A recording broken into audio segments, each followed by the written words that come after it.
सुबह अभी मैं नाश्ते के लिए बैठा ही था कि मेरा छोटा बेटा स्कूल का बस्ता उठाए मेरे सामने आके खड़ा हो गया।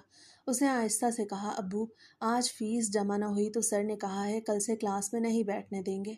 मैंने उसके सर पे हाथ रखा और कहा, फिक्र ना करो, शाम तक इंतज़ाम हो जाएगा। वो खुश होकर चला गया, मगर मेरे सामने रखी चाय ठंडी हो गई, क्योंकि मुझे खुद मालूम था कि मेरी जेब में इतने पैसे भी नहीं थे कि आज का खर्च पूरा हो सके। बीवी ने रोटी रखते हुए मेरी तरफ देखा और बोली, बच्चों के सामने हर बार झूठी तसल्ली मत दिया करो। वो अब बड़े हो रहे हैं, उन्हें भी सब समझ आने लगा है। मैंने खामोशी से नजरें झुका ली, फिर जेब से चंद पुराने नोट निकाल के मेज पे रख दिए। वो नोट गिन के उसने बेबसी से कहा, इनसे तो आधा राशन भी नहीं आएगा। गैस का बिल अलग पड़ा है, बिजली का बिल अलग रखा है। मालिक मकान भी 2 बार आके जा चुका है, अब क्या करेंगे? मैंने सिर्फ इतना कहा, अल्लाह कोई रास्ता निकाल देगा। मैं रोज की तरह काम पे निकल गया। मेरी नौकरी एक प्राइवेट गोदाम में थी, जहां सारा दिन सामान उठाना, रखना और गाड़ियों में भरना पड़ता था। दोपहर तक कमर जवाब दे जाती थी, मगर छुट्टी करने का मतलब था उस दिन की तनख्वाह कट जाना। इसलिए मैं खामोशी से काम करता रहता था। इतने में मुंशी मेरे पास आया और बोला, मालिक बुला रहे हैं। मैं दफ्तर में गया तो मालिक ने कुर्सी से उठे बगैर कहा, काम कम हो गया है, अगले महीने से कुछ लोगों को फारिग करना पड़ेगा, तुम भी कोई और काम देख लो। मेरे मुंह से बेख्तियार निकला, सर, मेरे घर के हालात बहुत ख़राब हैं, मुझे इस नौकरी की बहुत ज़रूरत है। मालिक ने सर्द लहजे में कहा, मुझे तुम्हारी मजबूरी समझ आती है, मगर नुकसान में कारोबार नहीं चलता। शाम को गोदाम से निकला तो जेब में सिर्फ इतने पैसे थे कि घर का किराया तो दूर, बच्चों के लिए कुछ भी नहीं ले जा सकता था। मैं काफ़ी देर बाजार में खड़ा कीमतें देखता रहा, फिर खाली हाथ घर की तरफ चल पड़ा। रास्ते में मेरा मोबाइल बजा। दूसरी तरफ कर्ज देने वाला था। उसे सलाम के बगैर कहा, कब तक बहाने बनाओगे? मेरे पैसे वापस करो, वरना कल मैं खुद तुम्हारे घर आ जाऊंगा। मैंने बहुत मिन्नत की कि मुझे चंद दिन और दे दो, मगर उसे फ़ोन बंद कर दिया। घर पहुंचा तो दोनों बच्चे दरवाजे पे ही मेरा इंतज़ार कर रहे थे। बेटी भाग के मेरे पास आई और बोली, अब्बू, आप मेरी रंगों वाली कॉपी लाए हैं ना? कल स्कूल में चाहिए। मैंने मुस्कुरा कर उसके सर पे हाथ रखा और कहा, बेटा, आज दुकान बंद थी, कल ज़रूर ले आऊँगा। वो मासूमियत से बोली, फिर ठीक है, कल ले आइएगा, और खुशी खुशी अंदर चली गई। उसकी बात सुन के मेरी आंखें भर आईं, क्योंकि मैं जानता था कि मैंने एक और झूठ बोल दिया है। रात को खाने के वक्त बीवी ने सिर्फ दाल रखी। मैंने पूछा, सब्जी नहीं बनी? उसने आहिस्ता से कहा, दाल भी पड़ोस से मांग के लाई हूँ, आटा भी सिर्फ कल तक का बचा है। मैं खामोशी से खाना खाता रहा। बच्चों ने खाना खत्म किया तो बेटा मेरे पास फिर आ गया और बोला, अब्बू, अगर फीस ना हो तो क्या मैं कुछ दिन स्कूल ना जाऊं? मैंने फौरन उसे सीने से लगा लिया और कहा, नहीं बेटा, तुम ज़रूर जाओगे। तुम्हारी पढ़ाई कभी नहीं रुकेगी, चाहे मुझे कुछ भी करना पड़े। खाने के बाद बीवी मेरे पास आके बैठी। उसने आहिस्ता से अपनी उंगली से अंगूठी उतारी और मेरी हथेली पे रख दी। मैंने हैरान होकर उसकी तरफ देखा। वो बोली, ये मेरी शादी की आखिरी निशानी है, इसे भी बेच दो, शायद चंद दिन का खर्च निकल आए। मैंने फ़ौरन अंगूठी वापस उसके हाथ पे रखी और कहा, नहीं, ये नहीं बिकेगी, अभी मैं ज़िंदा हूँ। वो नम आंखों से मुझे देखती रही, मगर कुछ न बोली। अगली सुबह मैं मामूल से भी पहले घर से निकल गया। मैंने सोच लिया था कि आज गोदाम के बाद जहाँ भी मजदूरी मिलेगी कर लूँगा। दोपहर तक मैंने एक तामीराती जगह पे ईंटें उठाई, फिर शाम तक एक दुकान पे सामान उतारा। जिस्म थक के टूट चुका था, मगर जेब में चंद सौ रुपए आ गए थे। मैंने दिल ही दिल में शुक्र अदा किया कि आज कम से कम बच्चों के लिए राशन ले जाऊंगा। मैं अभी राशन की दुकान से बाहर निकला ही था कि पीछे से किसी ने मेरे कंधे पे हाथ रखा। मैंने मुड़ के देखा तो मेरे सामने मेरा पुराना दोस्त सलीम खड़ा था। कई साल बाद उसे देख रहा था। उसने मुझे गौर से देखा, फिर बोला, यार, तुम बहुत बदल गए हो, लगता है जिंदगी ने अच्छा खासा इम्तिहान लिया है। मैंने हंसने की कोशिश की, मगर हंसी ना आ सकी। उसे कहा, चलो सामने होटल में बैठते हैं, काफ़ी अरसे बाद मिले हैं, कुछ बात करते हैं। हम दोनों वहीं बैठ गए। सलीम बार बार मेरे चेहरे को देख रहा था। फिर उसे सीधा सवाल किया, सच बताओ, कितनी मुश्किल में हो? मैंने पहले बार टालने की कोशिश की, मगर ना जाने क्यों उसके सामने दिल खुल गया। मैंने उसे घर के हालात, बच्चों की फीस, कर्ज और नौकरी की परेशानी सब कुछ बता दिया। वो खामोशी से सुनता रहा। फिर उसने मेज पे उंगलियां मारते हुए सिर्फ एक जुमला कहा, अगर मैं तुम्हें ऐसा काम बताऊं जिसके बदले तुम्हें इतने पैसे मिल जाएं कि तुम्हारी सारी परेशानियां खत्म हो जाएं, तो क्या तुम सुनोगे?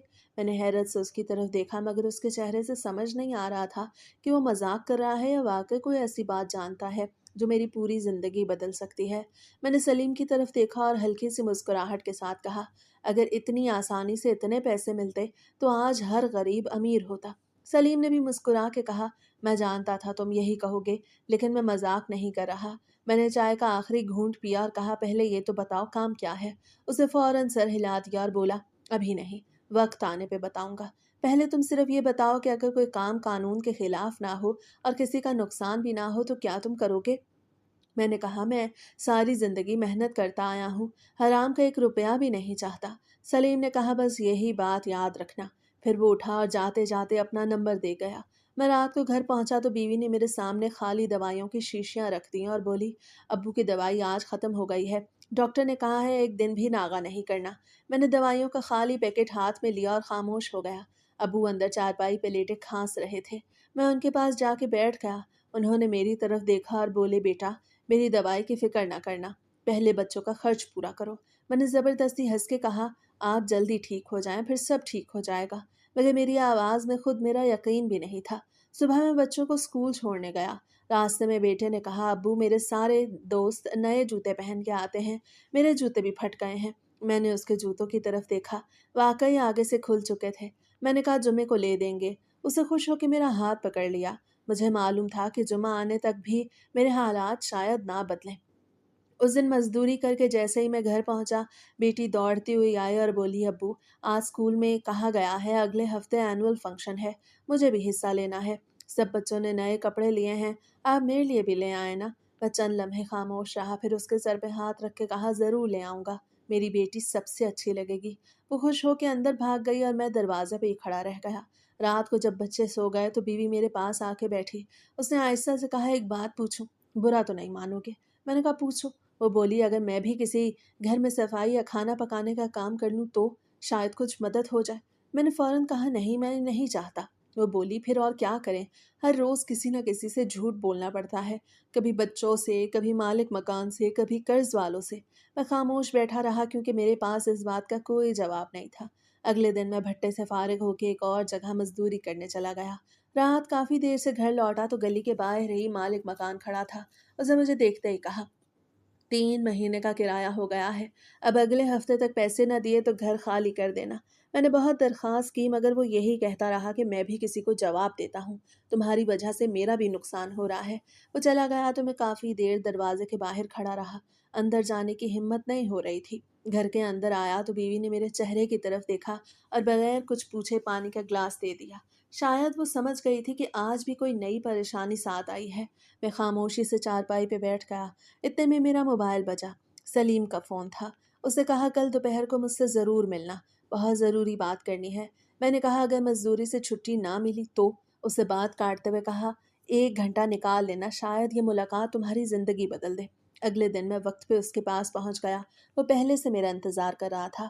اسے مجھے گاڑی میں بٹھایا اور شہر کے دوسرے حصے کی طرف لے جانے لگا۔ میں نے کئی بار پوچھا کہاں جا رہے ہیں، مگر ہر بار یہی کہتا رہا تھوڑا صبر کرو ابھی سب بتاتا ہوں۔ آخر گاڑی ایک بڑے سے بنگلے کے سامنے جا کے رکی۔ سلیم نے میری طرف دیکھا پھر دھیرے سے کہا اندر چلنے سے پہلے ایک بات یاد رکھنا، یہاں جو لوگ بیٹھے ہیں ان کے پاس دولت کی کمی نہیں، لیکن ان کے پاس وقت بہت کم ہے اور انہیں ایک ایسے آدمی کی ضرورت ہے جو ان کی زندگی کا سب سے مشکل کام کر سکے۔ میں حیران ہو کے اس کے ساتھ بنگلے کے اندر داخل ہو گیا مگر مجھے ابھی تک اندازہ نہیں تھا کہ چند لمحوں بعد میں ایسی بات سننے والا ہوں جس پہ یقین کرنا بھی آسان نہیں ہوگا۔ میں اور سلیم بنگلے کے اندر داخل ہوئے تو ایک ملازم ہمیں سیدھا ڈرائنگ روم میں لے گیا۔ وہاں ایک عمر رسیدہ آدمی خاموشی سے صوفے پہ بیٹھا تھا، اس کے ساتھ ایک خاتون اور تقریباً 30-35 سال کا ایک اور نوجوان بھی موجود تھا۔ تینوں کے چہروں پر عجیب سی پریشانی تھی جیسے کئی راتوں سے سوئے نہ ہوں۔ انہوں نے ہمیں بیٹھنے کا اشارہ کیا مگر کمرے میں چند لمحوں تک کوئی کچھ نہ بولا۔ آخر وہ بزرگ آہستہ سے بولے سلیم نے تمہارے بارے میں بہت تعریف کی ہے، اس نے بتایا ہے تم محنت کرنے والے اور راز رکھنے والے آدمی ہو۔ میں نے ادب سے جواب دیا جی میں بس اپنی روزی کے لیے محنت کرتا ہوں۔ انہوں نے ملازم کو چائے لانے کا کہا پھر میری طرف دیکھ کے پوچھا گھر میں کون کون ہے؟ میں نے بتایا میری بیوی ہے، 2 بچے ہیں اور بیمار والد بھی ہیں۔ انہوں نے ایک ایک بات غور سے سنی پھر پوچھا اگر اچانک تمہیں بہت بڑی رقم مل جائے تو سب سے پہلے کیا کرو گے؟ میں نے فوراً کہا سب سے پہلے قرض اتاروں گا، پھر بچوں کی پڑھائی کی چیزیں خریدوں گا اور ایک چھوٹا سا اپنا کاروبار شروع کروں گا تاکہ دوبارہ کسی کے سامنے ہاتھ نہ پھیلانا پڑے۔ میری بات سن کے وہ چند لمحے خاموش رہے پھر صرف اتنا بولے اچھا ہے، انسان کو اپنی ضرورت کا پتہ ہونا چاہیے۔ اتنے میں وہ نوجوان ایک فائل لے کے آیا اور میز پہ رکھ دی۔ میں نے فائل کی طرف دیکھا تو اسے فوراً اسے بند کر دیا، جیسے ابھی مجھے کچھ دکھانا نہیں چاہتا تھا۔ اسے کہا ابھی جلدی نہیں ہے، پہلے ہم چاہتے ہیں آپ ہمیں سمجھیں اور ہم آپ کو سمجھیں، اس کے بعد ہی اصل بات کریں گے۔ میں نے حیرت سے سلیم کی طرف دیکھا مگر وہ بھی خاموش بیٹھا رہا۔ کچھ دیر بعد وہ بزرگ مجھے اپنے ساتھ دوسرے کمرے میں لے گئے۔ وہاں دیواروں پہ ایک ہی لڑکی کی کئی تصویریں لگی ہوئی تھیں۔ کہیں وہ گریجویشن کا گاؤن پہنے ہنس رہی تھی، کہیں کسی سالگرہ کی تصویر تھی، کہیں اپنے والد کے ساتھ کھڑی تھی۔ میں نے بے اختیار پوچھ لیا، کیا یہ آپ کی بیٹی ہے؟ ان کی آنکھیں بھر آئیں۔ انہوں نے تصویر کی طرف دیکھتے ہوئے صرف اتنا کہا، ہاں یہ ہماری دنیا ہے۔ پھر فوراً بات بدل دی اور مجھے واپس ڈرائنگ روم میں لے آئے۔ چائے ختم ہوئی تو انہوں نے کہا، آج کے لیے اتنا کافی ہے، تم جا سکتے ہو، سلیم تمہیں خود چھوڑ دے گا۔ میں حیران رہ گیا۔ میں نے دل میں سوچا، اتنی دور صرف چائے پلانے کے لیے بلایا تھا، مگر میں نے کچھ نہ کہا۔ باہر آیا تو سلیم گاڑی سٹارٹ کر چکا تھا۔ میں نے بیٹھتے ہی پوچھا، آخر یہ سب تھا کیا؟ اس نے ہلکی آواز میں کہا، ابھی نہیں، وقت آنے دو۔ میں نے وعدہ کیا ہے کہ اصل بات وہ خود ہی کریں گے۔ 2 دن گزر گئے، نہ اس کا فون آیا نہ اس بنگلے سے کوئی خبر ملی۔ میں اپنی روزمرہ کی زندگی میں پھر مصروف ہو گیا، مگر حالات پہلے سے بھی زیادہ خراب ہونے لگے تھے۔ آخر مزدوری کے بعد تھکا ہارا گھر پہنچا۔ گھر کے اندر داخل ہوا تو بیوی میرے چہرے کو دیکھتے ہی سمجھ گئی کہ کچھ ٹھیک نہیں ہوا۔ اس نے آہستہ سے پوچھا، آج بہت دیر ہو گئی؟ میں نے خاموشی اختیار کی، کیونکہ کام کر کے مجھ میں بولنے کی ہمت بھی نہیں رہی تھی۔ وہ چند لمحے کچھ نہ بولی، پھر کچن میں گئی اور ایک چھوٹا سا ڈبہ لے آئی۔ اس میں اس کے کانوں کی بالیاں تھیں۔ اسے میرے ہاتھ پہ رکھی اور بولی، پہلے انگوٹھی بچا لی تھی، اب یہ تو رکھ لو، شاید چند دن کا سہارا بن جائیں۔ میں نے فوراً ہاتھ پیچھے کر لیا، مگر اس سے زبردستی وہ بالیاں میری ہتھیلی پہ رکھ دیں۔ اسی وقت دروازے پہ دستک ہوئی۔ میں نے دروازہ کھولا تو باہر اسکول کا ایک ملازم کھڑا تھا۔ اس نے کاغذ میری طرف بڑھاتے ہوئے کہا، اگر اس ہفتے تک فیس جمع نہ ہوئی تو بچوں کا نام عارضی طور پر لسٹ سے نکال دیا جائے گا۔ وہ کاغذ لے کے چلا گیا۔ بیٹا دروازے کے پیچھے کھڑا سب سن رہا تھا۔ وہ آہستہ سے میرے پاس آیا اور بولا، ابو اگر میرے پڑھنے سے آپ کو پریشانی ہوتی ہے تو میں اسکول چھوڑ دیتا ہوں۔ میں نے فوراً اسے گلے لگا لیا، مگر اس وقت میری آنکھوں سے آنسو نکل آئے۔ رات گئے تک مجھے نیند نہ آئی۔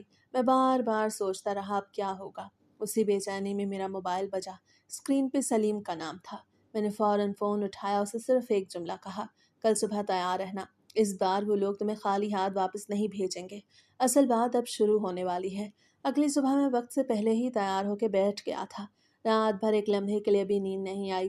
بار بار یہی خیال آ رہا تھا کہ آخر وہ لوگ مجھ جیسے آدمی سے ایسا کون سا کام کروانا چاہتے ہیں جس کے بدلے اتنی بڑی رقم دینے کو تیار ہیں۔ بیوی نے میرے سامنے چائے رکھی اور بولی، آج کہیں انٹرویو کے لیے جا رہے ہو؟ میں نے ہلکی سی مسکراہٹ بنا کے کہا، ہاں ایک جگہ بات کرنی ہے، دعا کرنا کام بن جائے۔ اسے دونوں ہاتھ اٹھا کے میرے لیے دعا کی اور کہا، اللہ آج تمہیں خالی ہاتھ واپس نہ بھیجے۔ گھر سے نکلتے ہی سلیم کی گاڑی گلی کے باہر کھڑی تھی۔ میں اس کے ساتھ بیٹھ گیا۔ راستے بھر وہ خاموش رہا۔ میں نے کئی بار پوچھا کہ آج تو کچھ بتا دو، مگر وہ ہر بار یہی کہتا رہا، تھوڑا صبر کرو، ابھی وقت نہیں آیا۔ کچھ دیر بعد گاڑی پھر اسی بڑے بنگلے کے سامنے جا کے رک گئی۔ اس بار گیٹ پہ موجود گارڈ نے ہمیں بغیر پوچھے اندر جانے دیا، جیسے اسے پہلے ہی ہمارے آنے کی خبر ہو۔ اندر داخل ہوا تو آج ماحول پہلے سے بھی زیادہ سنجیدہ تھا۔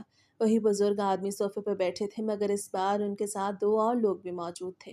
سب کے سامنے فائلیں رکھی تھیں، جیسے کسی اہم فیصلے کی تیاری ہو رہی ہو۔ میں بیٹھا تو بزرگ نے میری طرف دیکھ کے کہا، ہمیں خوشی ہے کہ تم آئے ہو۔ پھر انہوں نے ملازم کو آواز دی اور کہا، کسی کو اندر نہ آنے دینا جب تک ہم نہ بلائیں۔ چند لمحے خاموشی رہی، پھر انہوں نے آہستہ سے کہا، سلیم نے تمہارے حالات ہمیں بتائے ہیں۔ ہم کسی مجبور آدمی کا فائدہ نہیں اٹھانا چاہتے، لیکن ہمیں ایک ایسے شخص کی ضرورت ہے جو آخری وقت تک ہمارے ساتھ کھڑا رہے۔ اگر تم نے ہاں کر دی تو ہم بھی اپنا وعدہ پورا کریں گے، اگر انکار کیا تو آج کے بعد کوئی تمہیں پریشان نہیں کرے گا۔ میں نے سیدھا جواب دیا، پہلے کام بتائیے، اس کے بعد ہی فیصلہ کر سکوں گا۔ انہوں نے میری بات سنی مگر فوراً جواب نہ دیا، بلکہ نوجوان کو اشارہ کیا۔ وہ اٹھا اور ایک لفافہ لے آیا۔ اسے لفافہ میرے سامنے رکھا۔ میں نے کھولا تو ان کے کہنے کے مطابق اندر 5 لاکھ روپے تھے۔ میں گھبرا کے فوراً لفافہ بند کر دیا اور کہا، یہ کس لیے ہیں؟ بزرگ نے کہا، یہ تمہارے لیے نہیں ہے، یہ صرف اس بات کا ثبوت ہے کہ ہمارے لیے پیسہ مسئلہ نہیں، اصل رقم اس سے کہیں زیادہ ہوگی، مگر اس کے لیے پہلے تمہیں پوری بات سننی ہوگی۔ میں نے لفافہ واپس ان کی طرف بڑھایا اور کہا، جب تک کام نہ جان لوں 1 روپیہ بھی نہیں لوں گا۔ میری بات سن کے پہلی بار وہ بزرگ ہلکا سا مسکرائے۔ انہوں نے کہا، سلیم صحیح کہتا ہے، تم ابھی بھی اپنی ایمانداری پہ قائم ہو۔ फिर उन्होंने लिफाफा वापस रख लिया। इसी दौरान मेरा मोबाइल बजने लगा। मैंने इजाज़त लेके फ़ोन उठाया। दूसरी तरफ मेरी बीवी थी, उसकी आवाज़ काँप रही थी। उसे कहा, अब्बू की तबीयत अचानक बहुत ख़राब हो गई है।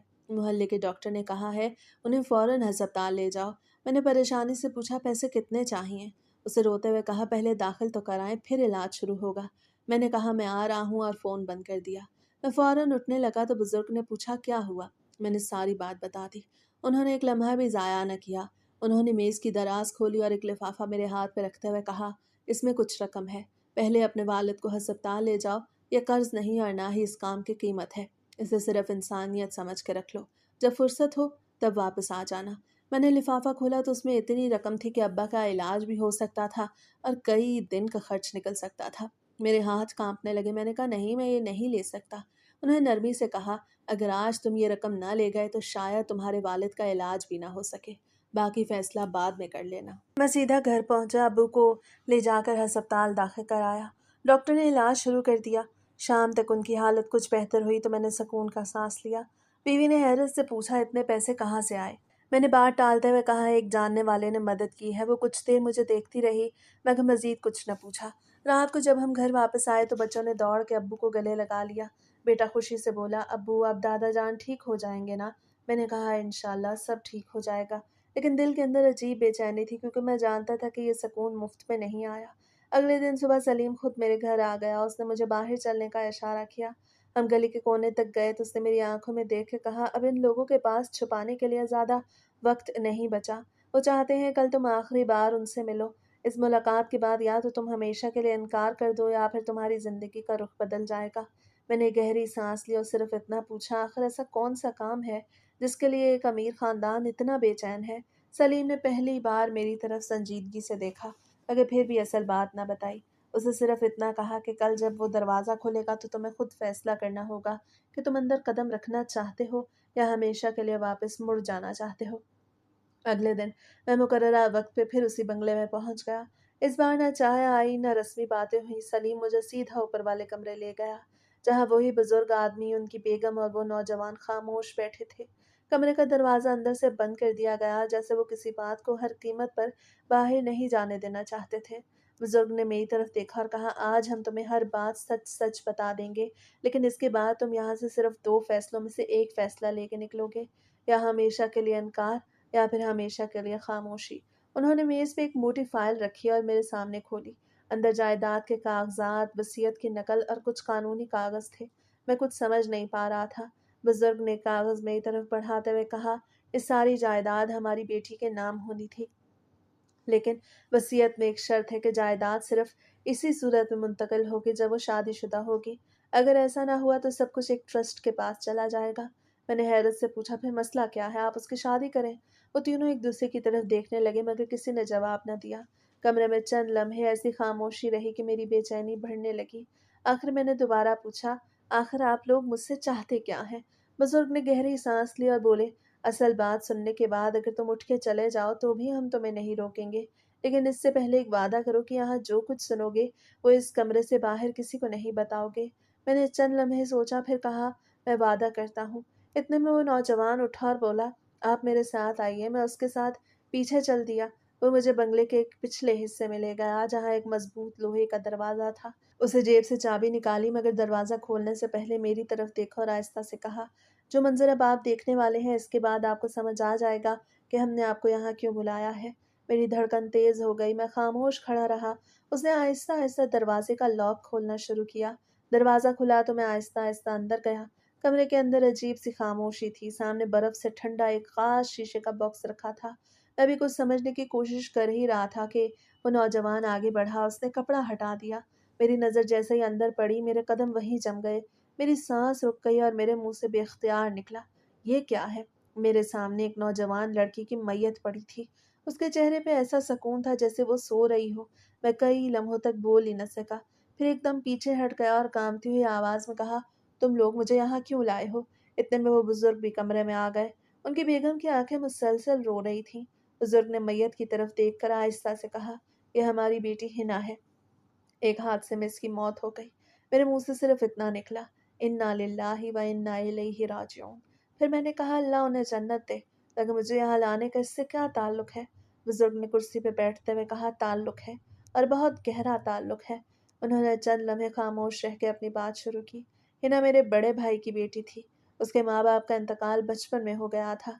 हमने उसे अपनी औलाद की तरह पाला। उसके वालिद ने मरते वक्त अपनी सारी जायदाद उसके नाम कर दी, लेकिन एक शर्त भी लिख दी कि जायदाद उसी वक्त उसके नाम मुंतकिल होगी जब वो शादीशुदा होगी। अगर शादी से पहले उसकी मौत हो गई तो पूरी जायदाद एक ट्रस्ट के हवाले कर दी जाएगी। हमने उसकी शादी की तैयारियां भी शुरू कर दी थी, मगर किस्मत ने हमें मोहलत ही न दी। मैं खामोशी से उनकी बात सुनता रहा। वो बोलते गए। हमने वकीलों से बात की, सब ने यही कहा अब कुछ नहीं हो सकता। फिर किसी ने ये रास्ता बताया, अगर मौत का ऐलान चंद दिन के लिए रोक दिया जाए और कानूनी तौर पर उसका निकाह पहले हो जाए तो कागजों में वो शादीशुदा शुमार होगी।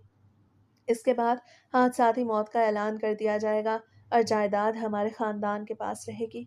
मैंने गुस्से से कहा, आप लोगों का दिमाग खराब हो गया है। एक मरने वाली लड़की का निकाह ये कैसे मुमकिन है? ये तो गुनाह है, जुर्म है। बुजुर्ग ने नजरें झुकाई और आहिस्ता से कहा, हमें सब मालूम है, मगर करोड़ों की जायदाद एक लम्हे में हमारे हाथ से निकल जाएगी।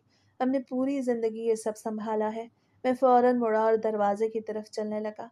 सलीम ने मेरा रास्ता रोक लिया और बोला, पहले पूरी बात तो सुन लो। मैंने गुस्से से कहा, मुझे कुछ नहीं सुनना। मैं इस काम का हिस्सा कभी नहीं बनूंगा। तुम लोगों ने मुझे क्या समझ रखा है? मैं दरवाज़ा खोल के बाहर निकल आया। मैं बंगले से बाहर आ गया, मगर चंद कदम चलने के बाद ही मेरा फ़ोन बजने लगा। दूसरी तरफ मेरी बीवी थी, वो बुरी तरह रो रही थी। उसे कहा, अस्पताल वालों ने कहा है अब्बू का आज एक टेस्ट होगा, वरना इलाज रोक देंगे। इधर स्कूल से भी दोबारा फ़ोन आया है, बच्चों की फ़ीस का आज आखिरी दिन है और मालिक मकान सुबह फिर आया था। मैं खामोश खड़ा सब सुनता रहा। मेरी ज़ुबान से एक लफ्ज़ भी न निकला। फ़ोन बंद हुआ ही था कि सलीम मेरे पास आया। उसने मेरी तरफ एक लिफाफा बढ़ाया तो मैंने गुस्से से कहा, इसे वापस रखो। उसने कहा, इसमें 50 लाख हैं। तुम्हारे सारे कर्ज खत्म हो जाएंगे, बच्चों का मुस्तकबिल बन जाएगा, तुम अपने वालिद का इलाज करवा सकोगे, अपनी बीवी को दोबारा कभी रोता नहीं देखोगे। सिर्फ एक दस्तखत करना है और एक निकाह पढ़वाना है, इसके बाद सब खत्म। मैंने जोर से लिफाफा उसके सीने पे मारा और कहा, मुझे ऐसे पैसे नहीं चाहिए सलीम। उसे भी पहली बार सख्त लहजे में कहा, फिर अपने बच्चों को जाके खुद बता देना कि उनका स्कूल छूट गया है। अपने बाप को बताना कि इलाज नहीं होगा। अपनी बीवी से कहना अब घर खाली करने की तैयारी करे, क्योंकि तुमने ईमानदारी बचाई है। उसकी बात मेरे दिल में तीर की तरह लगी। मैं सड़क के किनारे जाके बैठ गया। मेरे सामने एक तरफ अपने असूल थे और दूसरी तरफ अपने बच्चों के चेहरे बार बार आंखों के सामने आ रहे थे। बेटे के फटे हुए जूते, बेटी की उदास आंखें, अब्बू की दवाइयाँ, बीवी की उतारी हुई बालियाँ, सब एक साथ याद आने लगी। मैं काफ़ी देर तक खामोश बैठा रहा, फिर आहिस्ता से उठा और दोबारा बंगले की तरफ चल दिया। मेरे कदम बहुत भारी थे, ऐसा लग रहा था जैसे हर कदम मुझे किसी अंधेरे की तरफ ले जा रहा हो। मैं कमरे में दाखिल हुआ तो सब लोग खामोशी से मेरी तरफ देखने लगे। मैंने नज़रें झुका के धीमी आवाज़ में कहा कि अगर मैं हाँ कर दूं तो इसके बाद मेरा इस मामले से कोई ताल्लुक नहीं रहेगा। बुजुर्ग ने फौरन कहा, नहीं, तुम्हारा नाम सिर्फ कागजों तक होगा। 3 दिन बाद हम हादसे की खबर देंगे, फिर तुम तलाक के कागजात पे दस्तखत कर दोगे। इसके बाद तुम अपनी ज़िंदगी गुजारना और हम अपनी। मैंने कांपते हुए हाथों से वो लिफाफा उठा लिया। मेरी आंखों से आंसू निकल पड़े। मैंने दिल ही दिल में अल्लाह से माफ़ी मांगी, मगर उस वक्त मेरी मजबूरी मेरे ईमान से ज़्यादा ताकतवर महसूस हो रही थी। उसी शाम शहर के एक सुनसान मकाम पर सिर्फ चंद लोगों की मौजूदगी में एक काजी को बुलाया गया। तमाम कागजात तैयार थे। किसी ने मुझसे ज़्यादा बातचीत नहीं की। सिर्फ इतना कहा गया कि जो पूछा जाए उसका जवाब देना। मेरी आवाज़ बार बार लड़खड़ा रही थी, मगर आखिरकार मैंने कबूल है कह दिया। दूसरी तरफ मुकम्मल खामोशी थी, क्योंकि जिस दुल्हन के नाम पर निकाह पढ़ाया जा रहा था वो कई दिन पहले ही इस दुनिया से जा चुकी थी। निकाह ख़त्म हुआ तो एक आदमी मेरे सामने कुछ और कागजात ले आया और बोला, ये तलाक के कागजात हैं, इन पे तारीख बाद में डाल दी जाएगी। 3 दिन बाद जब हम लाश सर्द खाने से ले आएंगे और हादसाती मौत का ऐलान हो जाएगा, तब तुम इन पे भी दस्तखत कर देना। मैंने वो कागजात हाथ में लिए तो पहली बार महसूस हुआ कि मैंने सिर्फ एक गलत फैसला नहीं किया, बल्कि अपनी पूरी ज़िंदगी एक ऐसे जुर्म के हवाले कर दी है जिसका अंजाम मुझे खुद भी मालूम नहीं था। निकाह ख़त्म होने के बाद मैंने वो लिफाफा अपने बैग में रखा और भारी कदमों से बाहर निकल आया। سلیم نے جاتے جاتے میرے کندھے پہ ہاتھ رکھا اور کہا صرف 3 دن کی بات ہے، پھر سب ختم ہو جائے گا۔ تو اپنی زندگی جینا اور ہم اپنی۔ مگر مجھے اس کی ایک بھی بات پہ یقین نہیں آ رہا تھا۔ ایسا لگ رہا تھا جیسے میں کسی ایسی دلدل میں اتر چکا ہوں جہاں سے واپس نکلنا آسان نہیں ہوگا۔ میں نے کوئی جواب نہیں دیا اور خاموشی سے گھر کی طرف چل پڑا۔ گھر کا دروازے پر پہنچا تو دونوں بچے ہمیشہ کی طرح بھاگتے ہوئے میرے پاس آئے۔ بیٹا خوشی سے بولا، ابو کیا آج میری فیس جمع ہو گئی؟ بیٹی بولی میرے کپڑوں کا بھی انتظام ہو گیا نا؟ میں نے زبردستی مسکرا کے دونوں کو سینے سے لگا لیا، پھر جیب سے کچھ پیسے نکال کے بیوی کے ہاتھ پہ رکھ دیے۔ وہ حیرت سے مجھے دیکھنے لگی۔ اس نے اتنی بڑی رقم شاید پہلی بار ایک ساتھ دیکھی تھی۔ اسے فوراً پوچھا یہ سب کہاں سے آیا؟ میں نے نظریں چرا کے کہا ایک پرانا حساب مل گیا ہے، چند سال پہلے جس آدمی کی مدد کی تھی اس نے واپس کر دیا۔ بیوی نے میری بات پہ یقین تو کر لیا مگر اس کی آنکھوں میں سوال اب بھی موجود تھا۔ اسی رات میں نے آن لائن بچوں کی فیس ادا کر دی، ابو کی دوائیاں بھی خرید لیں، گھر کا راشن بھی آ گیا۔ مالک مکان کو کچھ کرایہ دے دیا تو اس کا لہجہ بھی بدل گیا۔ وہ جاتے جاتے کہنے لگا کہ اگر پہلے ہی بتا دیتے کہ انتظام ہو جائے گا تو میں اتنا سخت نہ ہوتا۔ میں خاموش کھڑا رہا، اس کی بات سنتا رہا۔ مجھے ہر وہ چیز چبھ رہی تھی جو ان پیسوں سے خریدی جا رہی تھی، کیونکہ میں جانتا تھا کہ ان نوٹوں کے پیچھے ایک ایسا راز چھپا ہے جسے میں کسی سے بھی کہہ نہیں سکتا۔ رات کو جب سب لوگ سو گئے مگر میری آنکھوں سے نیند غائب تھی، میں بار بار وضو کرتا، 2 رکعت نماز پڑھتا، پھر بستر پہ آ جاتا، لیکن جیسے ہی آنکھ بند کرتا میرے سامنے وہی شیشے والا باکس آ جاتا اور اس کے اندر پڑا ہنا کا خاموش چہرہ دکھائی دینے لگتا۔ میں گھبرا کے اٹھ بیٹھتا، میرے ماتھے پہ پسینہ ہوتا، حالانکہ موسم ٹھنڈا تھا۔ تھوڑی دیر بعد میری بیوی بھی جاگ گئی۔ اسے میرا ہاتھ پکڑ کے پوچھا کیا بات ہے؟ کئی راتوں سے تم ٹھیک سے سو بھی نہیں رہے۔ میں نے فوراً کہا کچھ نہیں، بس تھکن زیادہ ہے۔ وہ خاموشی سے میرے پاس بیٹھ گئی اور کہنے لگی اگر کوئی پریشانی ہے تو مجھ سے چھپاؤ مت، ہم دونوں نے ہمیشہ ہر مشکل ساتھ دیکھی ہے۔ میں نے اس کی طرف دیکھا مگر زبان سے ایک لفظ بھی نہ نکلا۔ اگلی صبح میں ناشتے کی میز پہ بیٹھا ہی تھا کہ موبائل بجا۔ دوسری طرف وہی نوجوان تھا جو بنگلے میں موجود تھا۔ اس نے آہستہ سے کہا سب کچھ ٹھیک چل رہا ہے، میت سرد خانے میں محفوظ ہے، تمہیں صرف پرسوں صبح ہمارے ساتھ چلنا ہوگا۔ اس کے بعد طلاق کے کاغذات پہ دستخط کرو گے اور تمہارا کام ختم ہو جائے گا۔ میں نے صرف اتنا کہا ٹھیک ہے اور فون بند کر دیا، لیکن میرا دل پہلے سے زیادہ بے چین ہو گیا۔ دوپہر کو میں بازار سے گزر رہا تھا کہ اچانک سامنے ایک جنازہ آ گیا۔ لوگ خاموشی سے میت کو کندھوں پہ اٹھائے جا رہے تھے۔ میں بے اختیار وہیں رک گیا۔ جنازہ میری نظروں سے اوجھل ہو گیا مگر میرے قدم آگے نہ بڑھ سکے۔ میرے دل میں بار بار یہی خیال آ رہا تھا کہ مرنے والوں کے بھی حقوق ہوتے ہیں اور میں ایک ایسی حرکت کا حصہ بن چکا ہوں جس کے بارے میں سوچ کے بھی روح کانپ جائے۔ میں نے وہیں کھڑے کھڑے استغفار پڑھنا شروع کر دیا۔ شام کو گھر آیا تو بیوی بچوں کے ساتھ ہنس رہی تھی، بیٹا خوشی سے اپنے نئے جوتے دیکھ رہا تھا، بیٹی اپنی کاپی پہ رنگ بھر رہی تھی، ابو پہلے سے کچھ بہتر لگ رہے تھے۔ ان سب کو خوش دیکھ کے میرے دل میں عجیب سا درد اٹھا۔ میں نے سوچا میں نے یہ سب انہی کے لیے کیا ہے، مگر اگر انہیں سچ معلوم ہو گیا تو شاید یہ خوشی ہمیشہ کے لیے ختم ہو جائے گی۔ اسی دوران پھر سلیم آ گیا، مجھے گلی کے باہر لے گیا اور آہستہ سے بولا کل صبح ہم لوگ آخری تیاری کریں گے، سرد کھانے والوں سے بھی بات ہو چکی ہے، سب کچھ منصوبے کے مطابق ہو رہا ہے، تم صرف وقت پہ پہنچ جانا۔ میں نے اس سے پوچھا کہ کسی کو شک ہو گیا تو؟ اسے فوراً جواب دیا کسی کو کچھ نہیں پتہ چلے گا، ہم نے ہر چیز کا بندوبست کر لیا ہے، تم بے فکر رہو۔ اس کے بعد میرے دل کو ذرا بھی سکون نہ دے سکی۔ میں واپس گھر آ گیا مگر پوری رات کروٹیں بدلتا رہا۔ کبھی لگتا ابھی پولیس دروازہ کھٹکھٹائے گی، کبھی لگتا کسی نے ہمیں دیکھ لیا ہوگا، کبھی خیال آتا شاید اللہ مجھے اس جرم سے پہلے ہی روک دے، مگر صبح پھر آ گئی اور وقت رکا نہیں۔ اگلے دن دوپہر کے قریب میرے موبائل پہ ایک میسج آیا جس میں صرف اتنا لکھا تھا کل صبح 8 بجے تیار رہنا، پہلے سرد خانے جانا ہے پھر باقی کاغذ مکمل ہوں گے۔ میں نے میسج پڑھا اور موبائل بند کر دیا۔ میری دھڑکن مسلسل تیز ہو رہی تھی، مجھے محسوس ہو رہا تھا کہ کل کا دن میری زندگی کا سب سے خطرناک دن ثابت ہونے والا ہے، مگر مجھے یہ اندازہ بھی نہیں تھا کہ جس راز کو ہم سب سے چھپایا ہوا سمجھ لیا تھا وہ راز ہم سے پہلے ہی کسی اور کی نظروں میں آ چکا ہے۔ اگلی صبح میں مقررہ وقت سے پہلے ہی گھر سے نکل گیا۔ بیوی نے جاتے ہوئے صرف اتنا کہا جلدی واپس آنا، آج بچوں نے شام کو آپ کے ساتھ کھانا کھانے کی ضد کی ہے۔ میں نے اس کی طرف دیکھا اور زبردستی مسکرا دیا مگر دل کے اندر عجیب سا خوف بیٹھا ہوا تھا۔ ایسا لگ رہا تھا جیسے میں گھر سے نہیں بلکہ کسی ایسے راستے پہ جا رہا ہوں جہاں سے واپسی شاید پہلے جیسی نہ ہو۔ سلیم پہلے ہی گاڑی میں میرا انتظار کر رہا تھا۔ मैं खामोशी से उसके साथ बैठ गया। कुछ ही देर बाद वही बुजुर्ग आदमी, उनकी बेगम और वो नौजवान भी दूसरी गाड़ी में हमारे पीछे आ रहे थे। रास्ते भर किसी ने एक लफ्ज़ भी नहीं बोला। हर एक अपने अपने ख्यालों में गुम था। मैं बार बार दिल ही दिल में दुआ कर रहा था कि अल्लाह किसी न किसी तरह मुझे इस मुसीबत से निकाल दे। कुछ देर बाद हम शहर के बड़े सर्द खाने के बाहर पहुंच गए। सलीम ने आयशा से कहा, तुम ज़्यादा बात नहीं करना, सिर्फ हमारे साथ रहना, बाकी सब हम संभाल लेंगे। मैंने खामोशी से सर हिला दिया और हम सब अंदर दाखिल हो गए।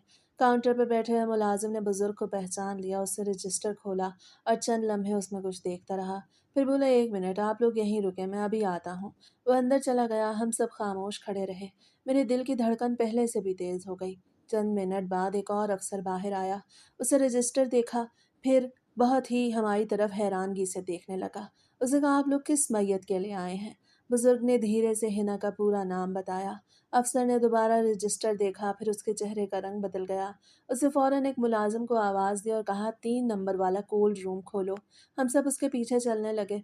मेरे कदम जैसे ज़मीन में धंस रहे थे।